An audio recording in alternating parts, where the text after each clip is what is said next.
I'm sick to my stomach. What the actual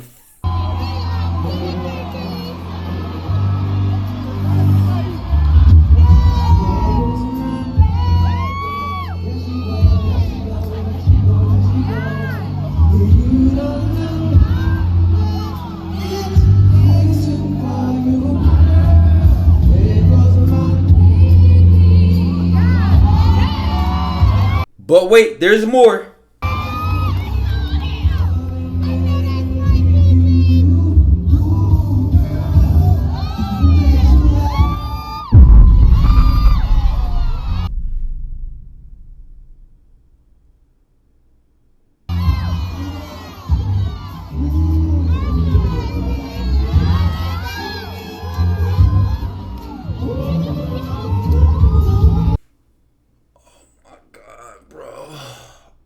Wow. Wow.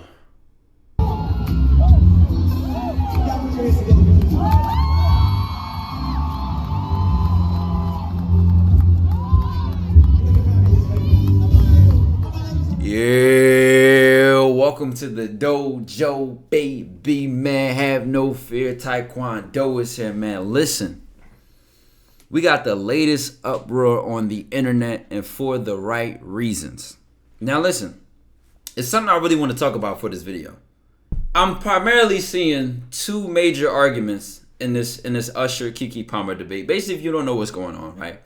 Keke Palmer is a famous actor, and her husband, boyfriend, man, baby father, made a tweet responding to the clips you just watched in the beginning. And what's happening is the man that y'all saw, I didn't just put some random man with a shirt off in the video for no reason. Like, fire for that.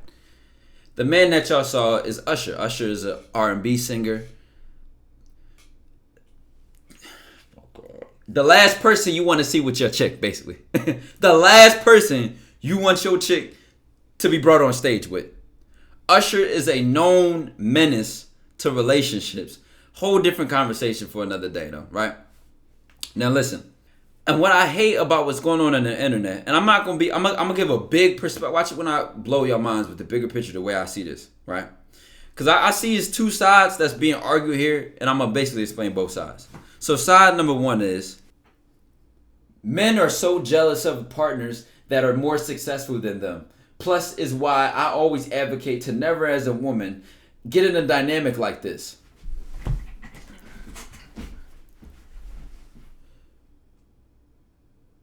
The thing about side number one is that they are the hypocrisy in the side is hilarious. This man is reacting to his woman getting serenaded, looking at the schlong turning around, showing the double cheeked up on a Friday night, and we making it about status. We making it about power and dominance because he reacted to his woman being serenaded by Usher. Mind you, she's not anybody. This is Keke Palmer. Like, she very well could invite Usher to the crib. You know what I'm saying? Like, this ain't random. And ladies, let me say this for the record. I actually do not even agree with the other side that says, oh, she shouldn't do this. Or she watch how I make this point. Bottom line is, though, for the side number one, no man, unless his name is Sneeko, Adam, 22, or Destiny, because apparently it's like the Cuck Olympics nowadays. And I fuck with Sneeko, so y'all know I'm just talking shit, right? But unless his name is Sneeko, Adam 22, or Destiny, no man wants to see his woman get serenaded by another man. I don't care how secure I am. I could know without a shadow of a doubt, she would never fuck him. She would never cheat on me. She would never do anything behind my back. I still don't want to see it. And you know what the funny part is about that side that's like, oh, men overreact, blah, blah. The only point that they have to me, in my opinion, is that he shouldn't have did it publicly. I know he was disrespected publicly. I know she violated him and is on Usher's top, all in front of everyone's eyes to see. But let me tell you something about honor. You never go against the grain. I would never check my homies or try to show off and out my homies or my friends. If those my friends, I honor them in the public and I handle private business behind the scenes. You know what he did when he did that? He made it okay for the world to disrespect her. He made it okay for everybody to say, oh, she's shameful, she's this or she's that, right? He made it okay. And also the other thing is so hypocritical because they're going to call him out, or he's insecure. Every time you do something a woman doesn't like, or most bullshit that women don't like, you're insecure, you're sassy, you're a bitch, you're this, be a man. It's always toxic masculinity until they're trying to say be a man. So I don't listen to that because they don't even know what they be wanting at the same time. And they only do it when it's a double standard and it's inconvenient. But y'all know y'all got them red pill podcasting bullshit ideology dudes who's like, she has to scrape the kitchen clean and like, so it goes both sides. I don't stand there either of the extremes. I come here to be the thinker, to think more and be bigger with the picture of all the whole dynamics. Now listen, if a man liked a woman's picture, if a man even looked at a woman or blinked another way, the first thing they would do is say, oh, all men are cheaters, all men ain't shit, blah, blah, blah. The first thing they going to do is cry wolf if a man did the reverse. The first thing they would do is cry. But let's go to side number 2, right? The first thing he said was, it's the outfit though, you a mom. Followed by, we live in a generation where a man in a family doesn't want the wife and mother to his kids to showcase booty cheeks to please others. And he gets told how much of a hater he is. That's right, they called him a hater too. This is my family and my representation. I have standards and morals to what I believe. I rest my case. You want to know something? When I read this, the first thought I had is, you're damn motherfucking right. Stay in your principles. Stay in your ground. You don't think that shit okay, and stand on it. Nobody can look at what he said and think he's wrong. The thing is, what we doing this publicly for, bro? Like, the funny part is, now social media is involved. Now people are debating this. Now me as a YouTuber, I'm making a video on it. This is between you and your woman.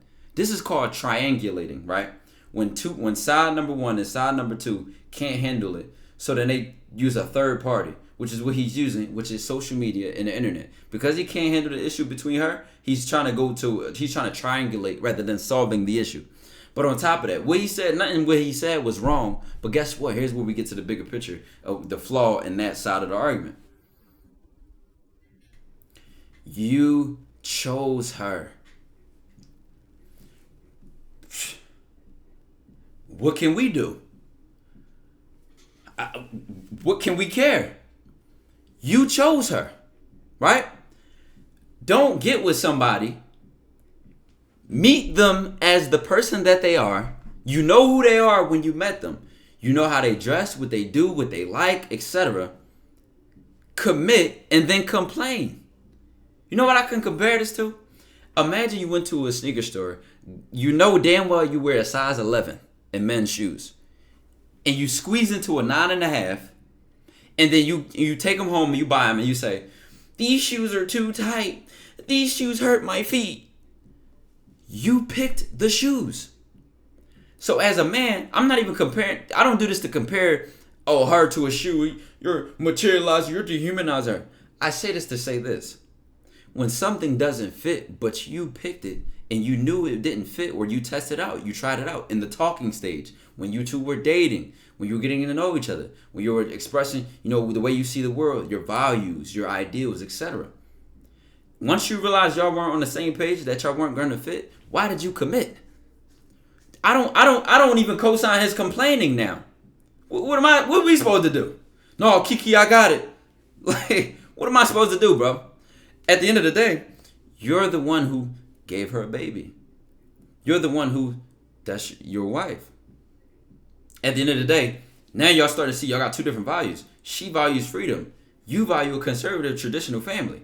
She values doing what she wants and boss, whatever her perspective is, right?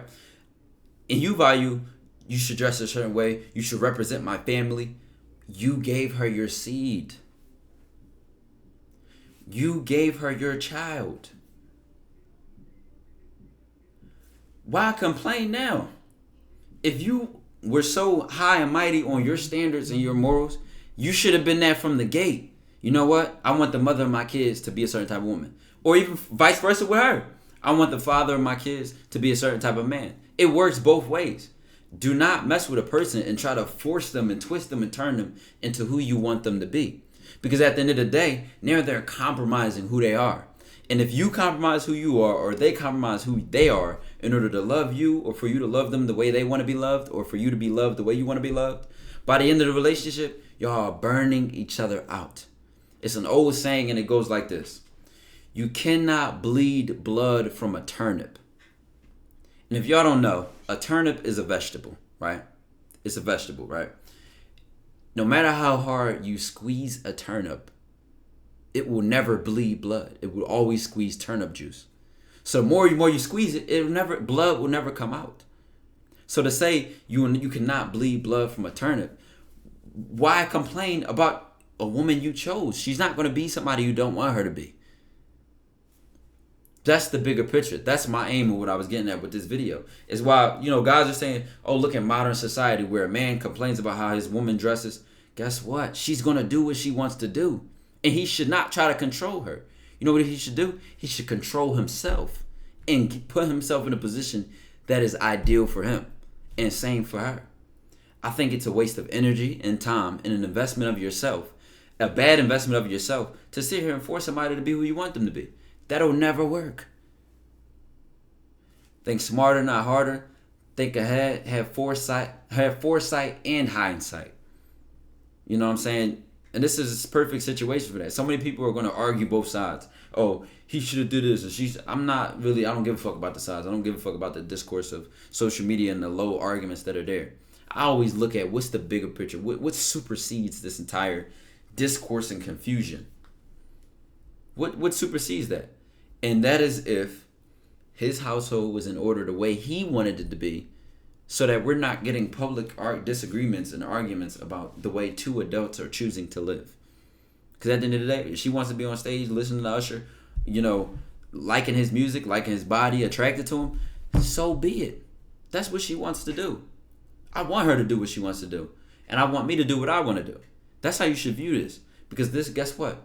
Where one woman you're trying to control, you're trying to dominate, you're trying to check her and all that, and you're being angry. And now a lot of y'all guys don't even know how to influence a woman. All y'all think y'all want to do is control and police a woman and try to play fucking helicopter. That's not what you do. Only weak men have to control women. Men influence women. Strong men influence women. And I'm going to tell you the difference. Influence comes from respect, admiration, even reverence. A deep level of, you know what, this is my man. So anything he says or anything he thinks, I know he has my best interests at heart. I trust him. I believe in him.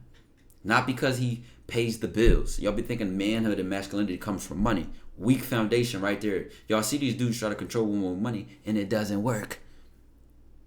We got to get back to where manhood and masculinity really lies. And on top of that, let's go back to what I was saying.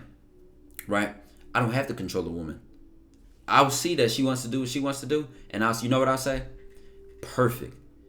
You won't do that here. You can do that over there. There's another man who will love you for that. You know what? You want to dress like a cowboy and wear overalls? By all means, I want my woman to show skin. Go be the overall girl over there. Or vice versa. You want to dress like a woman who shows all the skin? I want my woman to wear cowboy overalls and be a farmer. Do what you want. Go be free. We always try to love with our ego and control somebody and constrict them to who we want them to be, instead of saying, you know what, I am and you are. So let's be. And it's that simple. It comes from the soul, man. It's deep. And at the end of the day, bro, like I said, I keep going into these points, but y'all know I get riled up. I just keep going and going and going. I'm going to finalize it with this. Don't complain, maintain. Dojo to the moon to Saturn. Then we leave in the solar system. The lens won't even know we exist. I love y'all. Dojo to the moon. Forever and always. You dig?